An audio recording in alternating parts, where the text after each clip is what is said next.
গতকালকেও আপনারা দেখেছেন সার্জিস এবং আমাদের প্রিয় হাসানাতকে তাদেরকে বারবার গাড়ি চাপা দিয়ে হত্যা করার চেষ্টা করা হয়েছে। আপনারা জানলে অবাক হবেন, পৃথিবীতে 3 দেশের গোয়েন্দা, একটা হচ্ছে আমেরিকান গোয়েন্দা। তারা যখন কাউকে টার্গেট করে তখন তাদের টার্গেটের পদ্ধতি হচ্ছে শ্যুট করা। শ্যুট করা মানে কি? কিল করে দেওয়া। তাদেরকে এমন জায়গা থেকে তারা তাক করে, স্নাইপার, আপনি কল্পনাও নিতে পারবেন না, তাদেরকে শ্যুট করে শেষ করে ফেলে।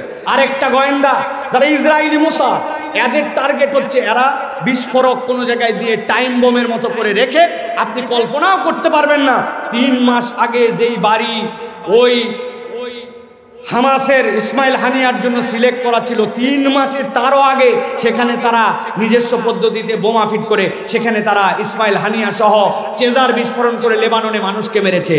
আর একটা নাম নিচ্ছি না, আরেকটা গোয়েন্দা সংস্থা আছে যারা স্যাবলা, ওরা এইগুলা করে না, কিন্তু ওরা গাড়ি চাপা দিয়া গাড়ি অ্যাক্সিডেন্ট করায়া বহু মানুষকে দুনিয়ার থেকে বিদায় করছে। এটা তাদের টার্গেট কিলিং এর অংশ। আমাদের গাড়ি অ্যাক্সিডেন্ট করেছিল, আপনারা জানেন, আল্লাহ রাব্বুল আলামিন হেফাজত করেছেন। তবে আমরা একটা কথা বলি ভাই, মাকারু ওয়া মাকারাল্লাহ ওয়াল্লাহু খায়রুল মাকিরিন। তুমিও কৌশল করো, আল্লাহও কৌশল করেন। আল্লাহ যদি চান তাহলে কখনো আল্লাহর কৌশলের উপরে কারো কৌশল বিজয়ী হবে না। মুসলমানরাই শেষ হাসি ইনশাআল্লাহ হাসবে, ঠিক কিনা? আপনার আমার ওই দাদাদের আর এই আমাদের 2 পারের মানুষের জমির মধ্যে আমাদের নামটা লিখেছিলেন ওই শেরে বাংলায় কে ফজলুল হক। উনি চেয়েছিলেন উভয় বাংলা মিলায় একটা বাংলা হোক। এই জন্য হোসেন শহীদ সোহরাওয়ার্দীর সাথে তার অনেক ধরনের দূরত্ব ছিল, কেননা তিনি মুসলিম লীগ করতেন না। কিন্তু পরবর্তীতে যখন দেখেছেন দাদা বাবুদের হেডাম বেশি, ওরা মুসলমানদেরকে গোনে না, তাদের মধ্যে এক ধরনের বুর্জোয়া এবং তাদের মধ্যে এক ধরনের এলিট ভাব আছে, তখন তিনি নিজের অস্তিত্ব, নিজের হেডাম সব কমায় দিয়ে হোসেন শহীদ সোহরাওয়ার্দীর সাথে এক হয়ে 47-এর 14 আগস্ট এই মানচিত্র, যেটি দ্বিজাতি তত্ত্বের ভিত্তিতে গঠিত হয়েছিল, সেই মানচিত্রের আলোকে 71 সালের স্বাধীনতা পেয়েছি। সেই মানচিত্রের আলোকে আমরা ফ্যাসিস্টদেরকে সরাই দিয়ে এখন আমরা একটা অভ্যুত্থান করেছি। সুতরাং যারা 47-এর মানচিত্রকে অস্বীকার করতে চায়, তারাই প্রকৃতার্থে এদেশের মধ্যে অন্যায় অনাচার করতে চায়, অপর রাষ্ট্রের ইন্ধনে তারাই এদেশকে অশান্ত করতে চায়, ঠিক না? প্রিয় ভাইয়েরা, এই যে আমরা কোরআন শোনার জন্য আসলাম, বুঝে থাকলে বলেন তো ভাই, কোরআন শুনলে লাভ আছে না নাই? হয়নি, বুঝে বলতে হবে আপনাদেরকে ঠান্ডা মাথায়। কোরআন শুনলে লাভ আছে না নাই? যেই লাভ আছে বললেন, এই লাভ কি কম না বেশি? যেইটা বললেন আছে, যেইটা বললেন বেশি, এইটা কি বুঝে না বুঝে? জি না, অধিকাংশই দেখবেন এখনই যদি একজনে ধরি ভাই চিল্লায় বলছেন বুঝে, কি বুঝে আপনি বুঝছেন যে এত লাভ আর এত বেশি? বলবে হুজুর আমি বলিনি। আছে না এই পার্টির লোক ভাই? আবার আমাদের অনেক তরুণ যুবক আছে, আপনারা বিশ্বাস করবেন না, মাঠে তো আমাদের বিন্দুমাত্র জায়গা নাই, কিন্তু রাস্তাঘাটেও অনেক যুবকরা ঘুরে বেড়াচ্ছে, কুটানি মারে, বাম্পার মারে, চিন্তা করতেছে এগুলো ওয়াজ আমাদের জানাই আছে। আছে না ভাই? ওদেরকে ঠাসে ধরে যদি জিজ্ঞাসা করেন এই গোসলের ফরজ কয়টা, পিক আপ নিয়ে বলবে কমন পড়ছে। কয়টা? বলে 3টা। বলে কি ঠিক করে বল? বলছে হুজুর জানা আছে লুঙ্গি, বদনা, গামছা। এই পার্টির লোক নাই ভাই? বিরাট ভাব, জামা কাপড় চলাফেরা দেখলে মনে হবে দুনিয়ার সব জানে, কিন্তু মুরব্বীরে ঠাইসে ধরছে না। এই মুরব্বী, নামাজের ভিতরে কয় ফরজ আর বাইরে কয় ফরজ? বলছে ইমাম সাহেব জানে। ইমাম সাহেব জানলে আপনার কি লাভ? আপনি জানেন কিনা? বলতেছে তোর আব্বার বিয়ে খাইছে, আমি বেয়াদবি করতেছিস আমার সাথে। আছে কিনা ভাই? সাভারের এই জায়গায় গার্মেন্ট ছুটি হওয়ার পরে চায়ের দোকান থেকে উনি ইউক্রেন রাশিয়ার যুদ্ধ চলায়, আমেরিকা চলায়, পৃথিবী চলায়, কিন্তু উনাকে যদি বলা হয় বাবারে আশারায় মুবাশশিরা যে 10 জন সাহাবী এক বৈঠকে রাসূলুল্লাহ সাল্লাল্লাহু আলাইহি ওয়াসাল্লাম জান্নাতের ঘোষণা পাইছিলেন, এরকম 10টা সাহাবীর নাম বলেন তো। পারবে? অনেক আমাদের আছে ভাই। সুতরাং আমাদের দ্বীন ইসলামের ব্যাপারে জানার আগ্রহ আপনাদের কেন নাই, এইটা আমি বুঝি না। আমাদের যুবকরা, তরুণরা প্রত্যেক দিন তো এই মাহফিলের আয়োজন হয় না ভাই, বছরে একদিন হয়। আর তুমি রাস্তাঘাটে ঘোরো, তুমি কোরআনের এইটুকুকে মর্যাদা দাও না। তুমি সন্ধ্যার থেকে পাঁপড় খাইলে, সন্ধ্যার থেকে তুমি 12 ভাজা খাইলে, জিলাপি খাইলে, এখন পর্যন্ত যেই ওসিলাই দোকান আসলো ওই ওসিলাই তুমি এখন পর্যন্ত হাজির হলে না, আল্লাহর কাছে তুমি জবাব দিবে কি? যুবকরা আমাদেরকে মাঝে মাঝে ওয়াজ করে ভাই, একটা ওয়াজ আমাদেরকে যুবকরা করে, আমি করব, বলে হুজুর এত দূরে দূরে মাইক দিছেন, প্যান্ডেলে এসে ওয়াজ শোনা লাগবে, এর কি এমন কারণ আছে? দূর থেকে তো আমি শুনতেছি। আছে না ভাই? ওয়াজটা ভালো না ভাই? ভালো, ওয়াজ ভালো, কিন্তু দেখেন এই ভালোর সাথে আমার যুক্তির সাথে আপনার যুক্তি মেলে কিনা। এই যে মোবাইল, এই মোবাইলে আমরা দুইভাবে ইন্টারনেট ব্যবহার করি। কয়ভাবে? একটা হচ্ছে ওয়াইফাই ডাটা, আর একটা হচ্ছে সেলফ ডাটা। কি ডাটা? ওই যে ওই মুরব্বী দাড়ি পাকা হ হ করতেছে, উনার কি এই ফোন? যুবকরা বলো ডাটা কয় ধরনের? একটা ওয়াইফাই আর একটা সেলফ ডাটা। এখন আপনার বাড়িতে একটা ওয়াইফাই রাউটার আছে, ওই রাউটারের পাসওয়ার্ড আপনার জানা আছে, আপনার মোবাইল যেটা ওই মোবাইলের সাথে ওটার কানেকশন করা আছে, কিন্তু আপনি আপনার বাড়ির থেকে যে গার্মেন্টসে যে প্রতিষ্ঠানে যে জায়গায় জব করেন ওইটার দূরত্ব হচ্ছে আধা কিলোমিটার, ওটার দূরত্ব হচ্ছে 1 কিলোমিটার। আপনি 1 কিলোমিটার দূরে গেছেন, বুঝে থাকলে বলবেন আপনার রাউটারের রেঞ্জ হচ্ছে 200 মিটার, 250 মিটার, 500 মিটার। 1 কিলোমিটার দূরে আপনার রাউটারের পাসওয়ার্ড টাসওয়ার্ড সব জানা থাকলেও আপনার মোবাইলে কি রাউটার থেকে কানেকশন পাবে? যারা বললেন না তাদেরগুলো পাবে, পাবে? প্রিয় ভাইয়েরা ভালো করে বোঝেন, আপনি ওয়াজ শোনেন, আপনি ইউটিউবে ওয়াজ শোনেন, আপনি দিনের কথা দূর থেকে শোনেন, সবগুলাই শুনতে পারেন, কিন্তু যখন যেখানে মজমা কায়েম হয়, মাজালিসুজ জিকির হয়, ওই মাহফিলের মজমাটুকু, ওই প্যান্ডেলটুকু, ওই এলাকাটুকু আল্লাহ রাব্বুল আলামিনের রহমতের ওয়াইফাই জোন। আল্লাহ একদল ফেরেশতা পাঠান, ওই ফেরেশতারা মজমায় যারা হাজির হয় আল্লাহর কাছে তাদের জন্য ক্ষমা চায়। অতএব আপনি যেরকম ওয়াইফাইয়ের নেটওয়ার্কের বাইরে থাকলে কানেকশন পাবেন না, ওয়াজ শুনতে পারেন, কিন্তু এইখানে না আসলে আল্লাহ রাব্বুল আলামিনের মাজালিসুজ জিকিরে সরাসরি শরীক হওয়ার এবং আল্লাহর ফেরেশতাদের দোয়া আপনার কপালে জুটবে না। কথা ক্লিয়ার? আর কোনোদিন বুঝানো লাগবে এটা?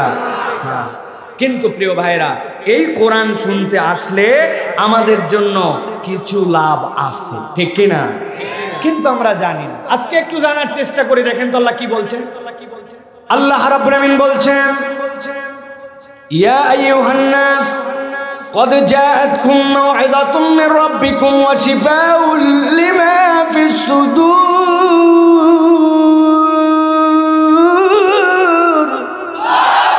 আমার রব্বুল আমিন বলছেন, ও আমার হাবিব আপনি কিয়ামত পর্যন্ত মানুষের কাছে জানায় দেন, ইয়া আইয়ুহান নাস দুনিয়ার যত মানুষ তোমাদের কাছে বলা হলো, কদ জাআতকুম মাউইযাতুম মির রাব্বিকুম আল্লাহর পক্ষ থেকে তোমাদের কাছে একটা মাউইযা এসেছে, ওয়াজ এসেছে, আল্লাহর পক্ষ থেকে তোমাদের কাছে একটা প্রেসক্রিপশন এসেছে।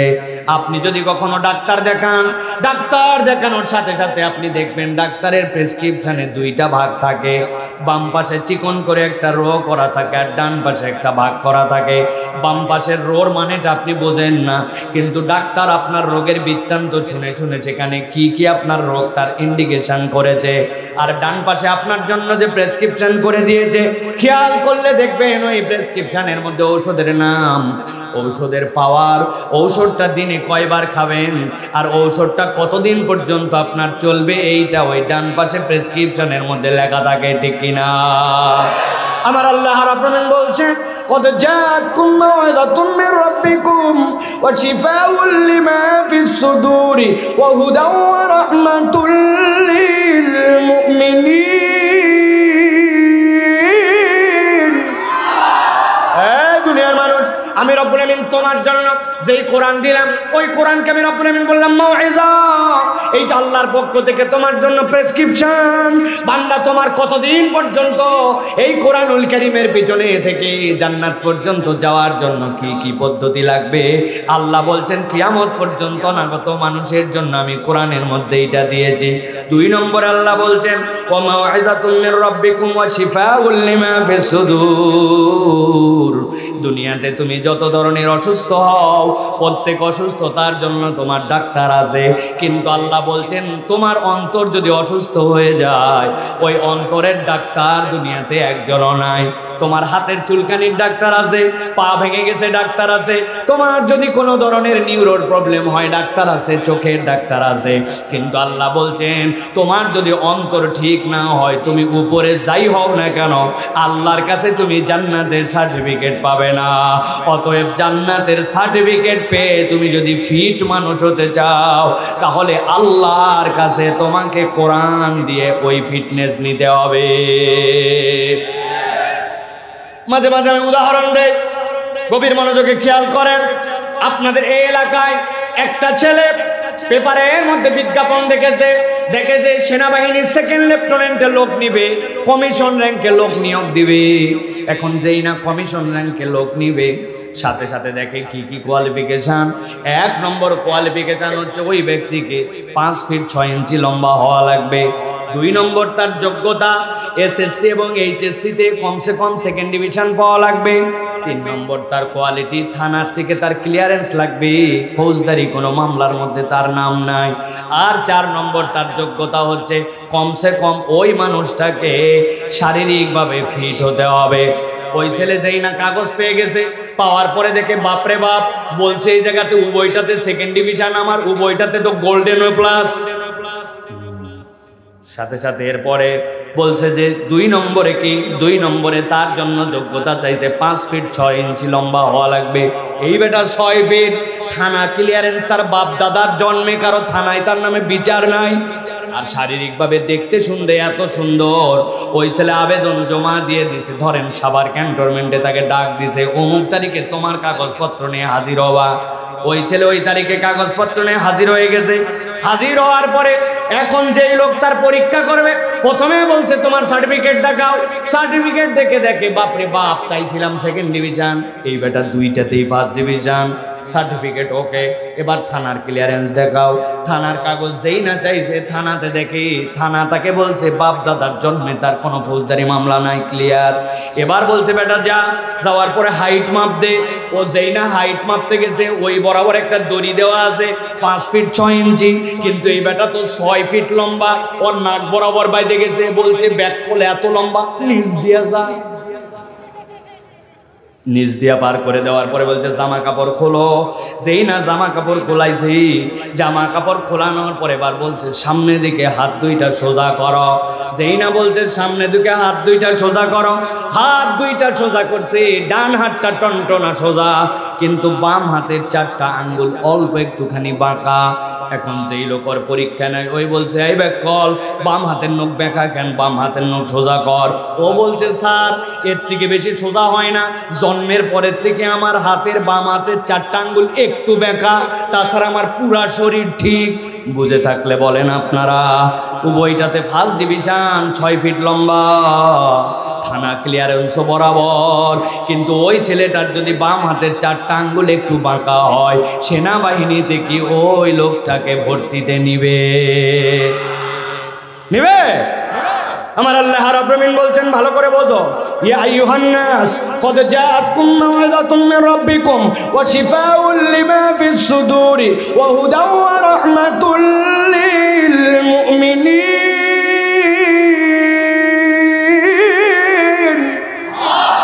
এই দুনিয়ার মানুষ, আমি রব্বুল আমিন বললাম নবী আপনি জানাই দেন, ইজা সালুহাত সালুহাল জাসাদু কুল্লু ওয়া ইজা ফাসাদাত ফাসাদাল জাসাদু কুল্লু। তুমি দেখতে যেমনই হও না কেন, তোমার অন্তর যদি ঠিক না হয় আল্লাহর কাছে তোমার কোনো দাম নাই। আর তোমার বাহিরের অবস্থা যেমনই হোক না কেন, আল্লাহর কাছে যদি একবার অন্তর ঠিক করে যেতে পারো, আমি আল্লাহ বললাম এইটাই তোমার জান্নাতের জন্য যাওয়ার সার্টিফিকেট হবে। আর জান্নাতে যাওয়ার এই সার্টিফিকেট অর্জন করার জন্য আল্লাহ বলছেন কোরআন ছাড়া আর কোনো বিকল্প নাই।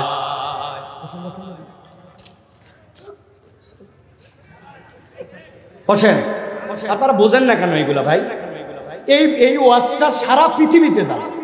এখানে আছেন 30,000 লোক, 10-20-30,000, সারা পৃথিবীর লোক দেখবে হুজুরের পিছনে একটা পৃথিবী আগায় গেছে, একটা টেবিল ফ্যান দিতে পারে না, একটা চার্জার ফ্যান দিতে পারে না, হুজুরের পিছনে একজন বাতাস করতেছে। এটা কি আমাদের ইজ্জত না বেইজ্জত? আমি এটা বলি নাই কোনোদিন, আজকে সকল মিডিয়ার সামনে বললাম, সকল বক্তাদেরকে বলবো, খবরদার আপনার পিছনে কাউরে বাতাস করতে দিবেন না। আপনার বাতাস লাগলে অন্তত পক্ষে আগে বলে দিবেন, একটা টেবিল ফ্যান রাখেন। একজন বাতাস করে পুরা দুনিয়া দেখতেছে যে পুরা দুনিয়া আসমানে চলে গেছে, হুজুরের পিছনে এখন হাত দিয়ে বাতাস করা লাগে। সব কিছুর মধ্যে একটা পরিবেশনা আছে, ইসলামকে আমরা উপস্থাপন করছি। আমি অনেক স্টেজে এই কথা বলছি, ইদানিং আর বলি না, যে যেগুলো স্টেজে আমাদের সম্মানিত ব্যক্তিরা বসেন, অন্তত পক্ষে টাকনুর উপরে যেন কাপড়টা থাকে, অন্তত মুখে যেন দাঁড়িয়ে থাকে। হাজার হাজার এখানে আলেম বসে আছে, আর আমরা এমন চেহারা নিয়ে বসে থাকি, বাহিরের মানুষ খারাপ মনে করে। চ্যাংরা প্যাংরা যেগুলো লিডার, এগুলো না হয় বাদ দিলে হয়, কিন্তু যেগুলো মুরব্বী হয়ে গেছেন, কবে দাঁড়িয়ে রাখবে না? রাগ করেন না, রাগ করেন না, কথা বলেন, ঠিক ঠিক বলেন না, চুপ করেন, চুপ করেন। এগুলো আমাদের সৌন্দর্য, ইন্টারনাল কথা, এগুলো একটাও নেটে যাবে না, এরা কেটে ফেলবে। এটা আমাদের ইন্টারনাল কথা। তাহলে ভালো করে খেয়াল করেন, দুইটা জিনিস গেল। এক নম্বরে হচ্ছে কোরআন আমাদের জন্য প্রেসক্রিপশন, মনে থাকবে। 2 নম্বরে বলেছি কোরআন আমাদের জন্য হৃদয়ের ডাক্তারি। আল্লাহ এরপরে বলতেছেন কোরআন আরো একটা কল্যাণ তোমাদের জন্য করে, ওয়াহুদাউ ওয়া রাহমাতুল লিল মুমিনিন। এই কোরআনটা হচ্ছে তোমার জন্য গাইডেন্স, কোরআনটা হচ্ছে তোমার জন্য হুদা। এখানে হুদা শব্দ শোনেন নাই, এরকম একজনও নাই, কিন্তু হুদা মানে কি হৃদয়ের মধ্যে আমরা ধারণ করি না। 2টা উদাহরণ দিব, সারা জীবন হৃদয়ের মধ্যে ঢুকায় রাখবেন। কোরআন আপনাকে কি করতে পারে আপনি তাহলে বুঝতে পারবেন। হুদার একটা অর্থ হচ্ছে হুদা আপনার জন্য আলো, হুদা আপনার জন্য নূর। কোরআন আপনার জন্য আল্লাহর পক্ষ থেকে একটা নূর। যারা এখানে বয়স্ক আছেন, মুরব্বী, অধিকাংশই তরুণ। আগে যখন আমাদের গ্রামের বাড়িগুলা ছিল, আগে যখন আমাদের প্রথম দিকে বিদ্যুৎ বাড়িতে যাইতো, তখন এখনকার মতো অটো মেন সুইচ ছিল না। তখন বাড়ির কোনো একটা কাট আউট থাকতো, চীনামাটির কাট আউট, বড় বড় বাড়ির কোনার মধ্যে লাগানো থাকতো, ঠিক কিনা? হঠাৎ করে দেখে নিজের বাড়িতে বিদ্যুৎ নাই, আশপাশের সব বাড়িতে কারেন্ট। কি ব্যাপার? সাথে সাথে চেক করো তো, কাট আউট মনে হয় কেটে গেছে। দৌড়ায় উঠে যায়, খুলছে, খোলার পরে দেখে হ্যাঁ যা ভাবছিলাম তাই, মধ্যে থেকে তো কাট আউটের লাইন নাই। সাথে সাথে বাড়ির মধ্যে তার ছিল, তার অল্প একটু নিয়ে আসে, দাঁত দিছিলে, এইবার ওপার লাগাইছে, লাগাই এবার ব্যাটারে ডাক দিয়ে বলছে, ব্যাটারি দেখাই, কাট আউট কিন্তু ওই কোনার মধ্যে অন্ধকার, ওই জায়গায় লাগানো লাগবে, তুই এই জায়গায় টর্চ ধরে থাকবে। যদি এলোমেলো হয়ে যায় আর কাট আউট লাগাতে যায়, যদি নখটা ভিতরে ঢুকে যায়, তাহলে কিন্তু খবর আছে, ঠিক কিনা? ওই পোলারে দায়িত্ব দিছে, তুই এখন ধরে থাকবি টর্চটা। ও যেই না টর্চটা উপর দিকে ধরে আসে, বাপ গেছে কাট আউট লাগানোর জন্য। এখন যখন টর্চ ধরছে, টর্চের আলো দেখে ঘরের যত মশা ছিল সবগুলো আলোর দিকে আসছে। একটা মশা উঠতে উঠতে আসে, ওই ছেলের হাতের মধ্যে ভঁ করে কামড় দিছে। চিন্তা করছে, ব্যাককল, আমার এত সজাগ দৃষ্টির পরে তুই আমার হাতে কামড় দিছি, বাম হাত তো ফিরি। এক চোট নিয়ে ঘাস করে দিয়েছে বাড়ি, মশা মরে গেছে কিন্তু লাইট গেছে নড়ে। বাপ গেছে কাট আউট লাগাতে, বাপ তো চিল্লায় উঠছে, এই ব্যাককল, তোকে বলছি টর্চ ধরে রাখতে সোজা, তুই নড়াস কেন? কয় আব্বা মশা। ওই বেয়াদব, এক মশা কামড় দিলে তোর এমন কি হবে, কিন্তু আমার যদি নোকের মধ্যে যায় কি বিপদ, কথা ঠিক কিনা? তার মানে দুনিয়াতে যে আলোগুলো আছে, আপনি যত ফুটানি করেন প্রত্যেকটা আলো পরনির্ভরশীল। আপনি যে আলো জ্বলাচ্ছেন এইটা বিদ্যুৎ বিভাগ থেকে এসেছে। বিদ্যুৎ বিভাগ কোনো না কোনোভাবে সেই কারেন্ট উৎপাদন করে, আলোর একটা নির্ভরশীলতা আছে। কিন্তু আল্লাহ রাব্বুল আলামিন বলছেন এই কোরআন তোমার জন্য হুদা। তুমি যদি কখনো অপারেশন থিয়েটারে যাও, কানের ডাক্তার অথবা দাঁতের ডাক্তারের কাছে যাও, সার্জনদের কপালের মধ্যে এক ধরনের লাইট লাগানো থাকে, ধরা লাগে না। ডাক্তারের চোখ যেখানে, লাইট সেখানে, দেখছেন? আমার আল্লাহ বলছেন এই কোরআন হচ্ছে তোমার জন্য এমন হুদা, একবার যদি কোরআনের কাছে নিজেকে সমর্পণ করে দাও, এই কোরআন তোমাকে এমন আলো দেখাবে, ওই আলো জান্নাতে যাওয়ার আগ পর্যন্ত তোমার থেকে বিচ্যুত হবে না। আরেকটা উদাহরণ বলে রাখি, মনে রাখবেন এইটা। আপনি রওনা করেছেন চন্দ্রা থেকে, আপনার বাড়ি উত্তরবঙ্গে, আপনার বাড়ি দক্ষিণবঙ্গে, রাস্তা দিয়ে আপনি চলতেছেন, খেয়াল করে দেখবেন কিছু দূর যাওয়ার পরে কোন সাইনবোর্ড এরকম অ্যাঙ্গেল চিহ্ন দেওয়া আছে, তার মানে ড্রাইভারকে বোঝাচ্ছে রাস্তা আস্তে আস্তে করে বামে যাবে, আস্তে আস্তে করে ডানে যাবে। কিছু দূর যাওয়ার পরে ত্রিভুজ চিহ্নের মধ্যে উঁচু এরকম দেওয়া, সামনে আছে স্পিড ব্রেকার, সাবধানে চলাও, জোরে চলালে স্পিড ব্রেকারের সাথে ধাক্কা খাই নেমে যাবে, ঠিক না? এক লোক নাকি অ্যাক্সিডেন্ট করছে, করার পরে জিজ্ঞাসা করছে তো ট্রাক পানির মধ্যে গেল কেমনে? বলছে পানির মধ্যে গেছে, আমার কোনো দোষ নাই, আপনি আমাকে বলে দিয়েছেন তাড়াহুড়া করবি না, সবাইরে সাইড দিয়ে চলবে। প্রথমে সাইড দিছি টেম্পু, এরপরে সাইড দিছি মিনি বাস, তারপরে সাইড দিছি বড় বাস, এরপরে সাইড দিছি ব্রিজ। ব্যাককল ব্রিজ সাইড দিলি কেন? ওই চিহ্ন দেওয়া আছে সামনে সরু সেতু, সাবধানে চলেন। সামনে সরু সেতু, তাহলে সাইডে যাওয়া লাগবে না মধ্যে যাওয়া লাগবে? ও চিন্তা করছে সরু সেতু মানে সাইডে যাওয়া লাগবে, এখন ব্রিজকে যদি কেউ সাইড দেয় বাঁচার উপায় আছে। কিন্তু যেই চিহ্নগুলো দেওয়া থাকে, আপনি রাত্রেবেলা মোটরসাইকেলের হেডলাইট কেবল ফেলছেন, সাথে সাথে জ্বলে ওঠে, ঠিক না? বুঝে থাকলে বলো তো যুবক, ওর ভিতরে কি আলো ঢুকানো আছে? না, ওইটা একটা রিফ্লেক্টর স্টিকার। ওইটার মধ্যে যেই পথিকের প্রয়োজন পড়বে, যেই না মোটরসাইকেলের আলো পড়বে অথবা হেডলাইটের আলো পড়বে, রাস্তা তাকে ইন্ডিকেট করে দিবে ডানে যাবে না বামে যাবে।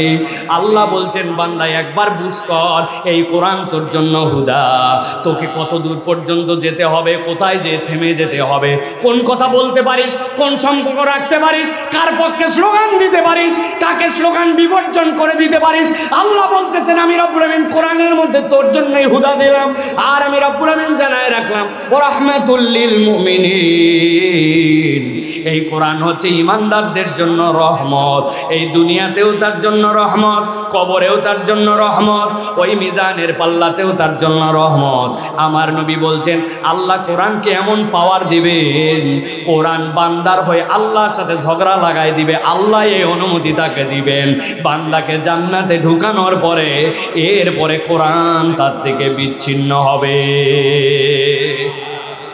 এবার তাহলে বুঝে থাকলে বলেন যে কোরআন শুনলে আমাদের লাভ আছে না নাই? কম না বেশি? বুঝে না বুঝে? বুঝে। আল্লাহ রাব্বুল আমিন এইটুকু অন্তত বুঝ দিলেন যে আজকে আমরা যারা এখানে আসছি, এই কোরআন আমাদেরকে উপকার দিবে, এই কোরআন আমাদেরকে কল্যাণ দিবে, ঠিক কি না? প্রিয় ভাইরা, আমি চাইলে যে আপনাদের কোরআন আপনাকে কি বেনিফিট দিবে এইটার উপরে আমি কমসে কম 1-1.5 ঘন্টা আলহামদুলিল্লাহ আমার প্রস্তুতি আছে, আমি আপনাদের কাছে বলতে পারি। কিন্তু আজকে এই দীর্ঘ সময় এই কথা আমরা বলবো না, আমরা ভিন্ন একটা প্রসঙ্গে নির্ধারিত সময়ে আমরা কোরআনুল কারীম থেকে কিছু কথা শুনতে চাই। আল্লাহ রাব্বুল আমিন যেন আমাদেরকে যে কথা শুনলে, যে কথা আমাদের হৃদয়ের মধ্যে আল্লাহর পক্ষ থেকে দিলে আমাদের দুনিয়া আখিরাতে কল্যাণ হয়, এরকম কথা যেন আল্লাহ আমাদেরকে বোঝার বলার তৌফিক দান করেন। রব্বুল আলামিন আমাদেরকে একটা পরিবেশ দিয়েছেন, কিছুদিন আগেও আমাদের মাঝে এরকম পরিবেশ ছিল না, ঠিক কিনা ভাই? আল্লাহ রাব্বুল আমিন আমাদের যে পরিবেশ দিয়েছেন, এই পরিবেশকে আপনার আল্লাহ রাব্বুল আলামিনের পক্ষে, আল্লাহ রাব্বুল আমিনের কোরআনের পক্ষে আপনাকে কাজে লাগাতে হবে।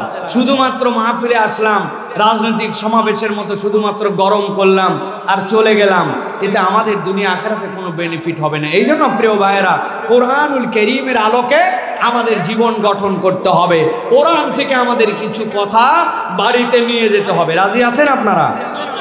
কারা কারা রাজি আছেন? 2 হাত একটু শক্ত করে উঠান, টান টান করে তোলেন একটু।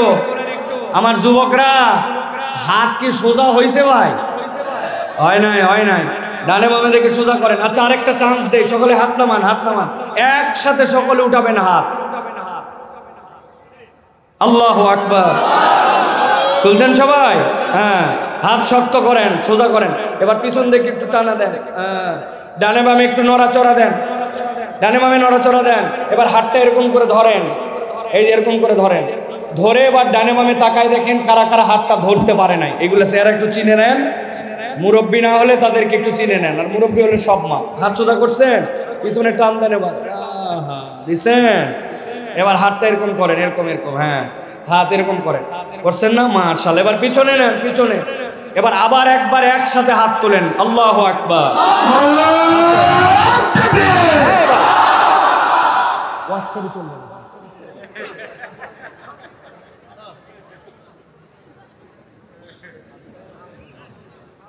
সোজা করেন। ওনারা আমাকে এর আগে দেখে নাই তো, মনে করছে যে মানে আউলা মাওলা। একদম অস্থির চলে যাবো একবার। স্টেজে এই পরিমাণ মানুষ নিয়ে ওয়াজ করি না। আজকে আমি চুপচাপ আছি, জায়গা নাই, জন্য আপনার বসে আছেন। এত লোক কেন স্টেজ? হাত তোলেন, শক্ত করেন, শক্ত করেন, শক্ত করেন। সোজা করছেন সবাই? গলাটা পরিষ্কার করেন, ভালো করে পরিষ্কার দেন, দিছেন? হাত সোজা করছেন? এবার বুক বরাবর নেন, এই বরাবর। বাকি ওয়াজ এইভাবে শুনবে।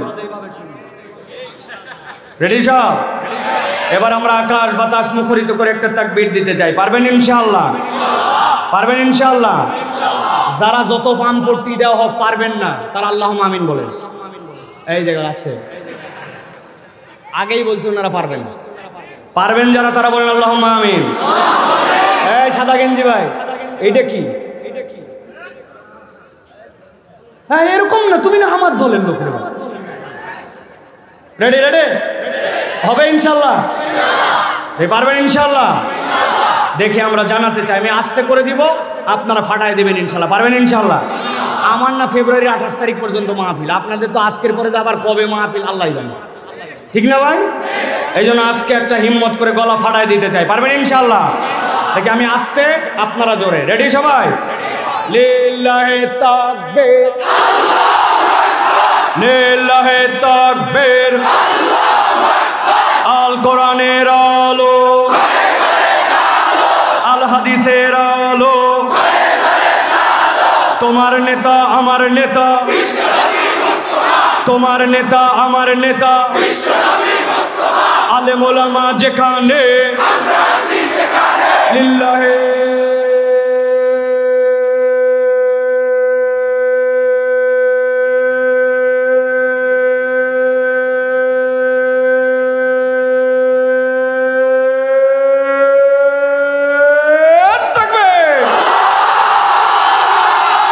আলহামদুলিল্লাহ বলেন। শয়তান আছে চন্দ্রাপা, ঠিক কিনা? কারণ আল্লাহু আকবারের স্লোগান শয়তান পছন্দ করে না। আল্লাহু আকবারের স্লোগান দিলে শয়তান হাওয়া মারতে মারতে বিদায় হয়। দুনিয়াতেও অনেকে আল্লাহু আকবারের স্লোগান পছন্দ করতে পারে না। সব দলের স্লোগানে আল্লাহু আকবার নাই। দুনিয়াতে আল্লাহু আকবারের স্লোগান পছন্দ করে না। ভালো করে জেনে রাখবেন, এরা শয়তানের খালাতো মামাতো ভাই। আল্লাহু আকবারের স্লোগান কোনো দলীয় স্লোগান নয়, কোনো পার্টির স্লোগান নয়, কোনো গোষ্ঠীর স্লোগান নয়। আল্লাহু আকবারের স্লোগান ইমানদারের স্লোগান।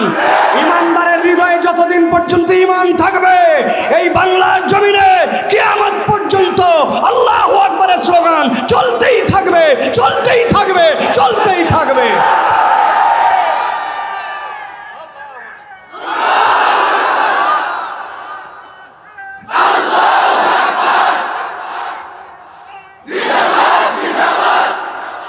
আলহামদুলিল্লাহ বলেন।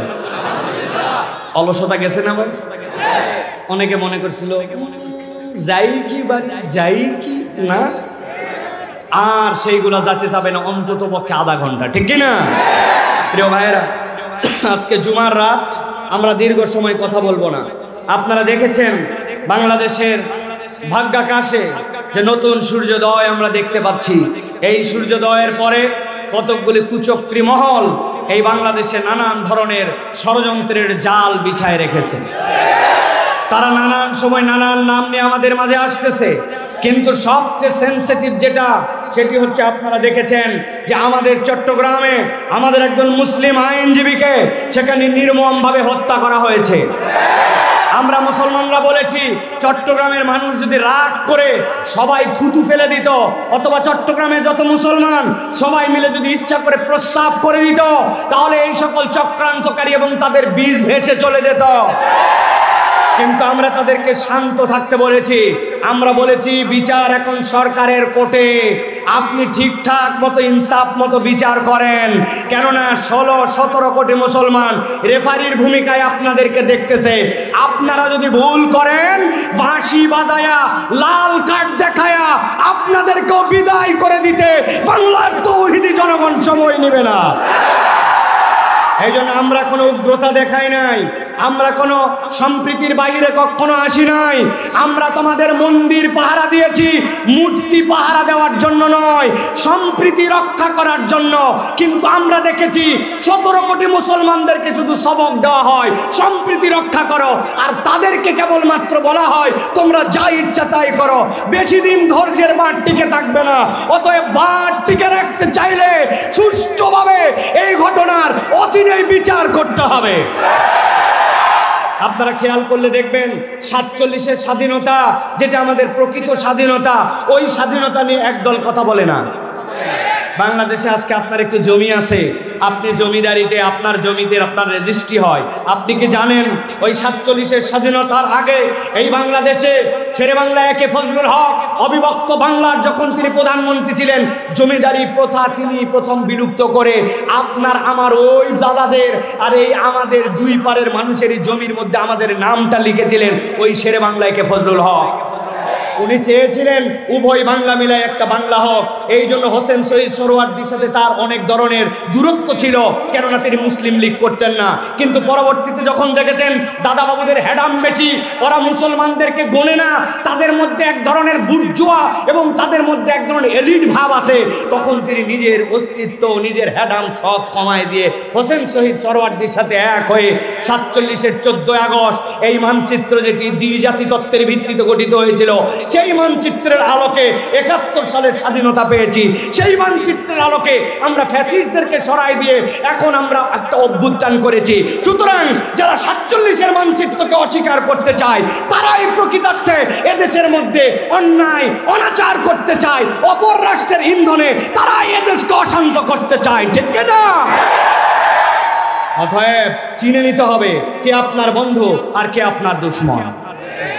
কিচ্ছু জানে না, ইতিহাস সম্পর্কে কোনো ধারণা নাই। তরুণ, এই দেশের ভবিষ্যৎ তোমার আমার হাতে, কেননা মুরব্বীদের বয়স হয়েছে। এখন আমরা যদি আমাদের দেশের পক্ষে না থাকি, আমরা যদি আমাদের দেশের পক্ষে কথা না বলি, তাহলে নিশ্চয় বিপদ কত বড় হবে সেটা আমরা কল্পনাও করতে পারবো না। আপনারা দেখেছেন, গতকালকেও আপনারা দেখেছেন সার্জিস এবং আমাদের প্রিয় হাসানাতকে তাদেরকে বারবার গাড়ি চাপা দিয়ে হত্যা করার চেষ্টা করা হয়েছে। আপনারা জানলে অবাক হবেন, পৃথিবীতে 3 দেশের গোয়েন্দা, একটা হচ্ছে আমেরিকান গোয়েন্দা। তারা যখন কাউকে টার্গেট করে তখন তাদের টার্গেটের পদ্ধতি হচ্ছে শ্যুট করা। শ্যুট করা মানে কি? কিল করে দেওয়া। তাদেরকে এমন জায়গা থেকে তারা তাক করে, স্নাইপার, আপনি কল্পনাও নিতে পারবেন না, তাদেরকে শ্যুট করে শেষ করে ফেলে। আরেকটা গোয়েন্দা যারা ইসরায়েলি মোসাদ, এদের টার্গেট হচ্ছে এরা বিস্ফোরক কোনো জায়গায় দিয়ে টাইম বোমের মতো করে রেখে, আপনি কল্পনাও করতে পারবেন না 3 মাস আগে যেই বাড়ি ওই হামাসের ইসমাইল হানিয়ার জন্য সিলেক্ট করা ছিল, 3 মাসের তারও আগে সেখানে তারা নিজস্ব পদ্ধতিতে বোমা ফিট করে সেখানে তারা ইসমাইল হানিয়া সহ চেজার বিস্ফোরণ করে লেবাননে মানুষকে মেরেছে। আর একটা নাম নিচ্ছি না, আরেকটা গোয়েন্দা সংস্থা আছে যারা স্যাবলা, ওরা এইগুলা করে না, কিন্তু ওরা গাড়ি চাপা দিয়া গাড়ি অ্যাক্সিডেন্ট করায়া বহু মানুষকে দুনিয়ার থেকে বিদায় করছে। এটা তাদের টার্গেট কিলিংয়ের অংশ। আমাদের গাড়ি অ্যাক্সিডেন্ট করেছিল, আপনারা জানেন, আল্লাহ রাব্বুল আলামিন হেফাজত করেছেন। তবে আমরা একটা কথা বলি ভাই, মাকারু ওয়া মাকারাল্লাহ ওয়াল্লাহু খায়রুল মাকিরিন। তুমিও কৌশল করো, আল্লাহও কৌশল করেন। আল্লাহ যদি চান তাহলে কখনো আল্লাহর কৌশলের উপরে কারো কৌশল বিজয়ী হবে না। মুসলমানরাই শেষ হাসি ইনশাআল্লাহ হাসবে, ঠিক কি না? কিন্তু তার জন্য তো আমার ভিতরে ঈমান দরকার, তার জন্য তো আমার ভিতরে গেলে হইচই নয়, কোরআনের তালিম দরকার, আমার জীবনে একটা পরিবর্তন দরকার। যেই লোক দাঁড়ায়া মুতে এশার নামাজ না পড়ে ফজর পড়বে না, এখানে এসে স্লোগান দিচ্ছে, বলেন তো এই লোক দিয়ে কি হবে? কি হবে ভাই? কিচ্ছু হবে না। এই জন্য বলবো আমাদের তালিম তারবিয়াত লাগবে, ঠিক না?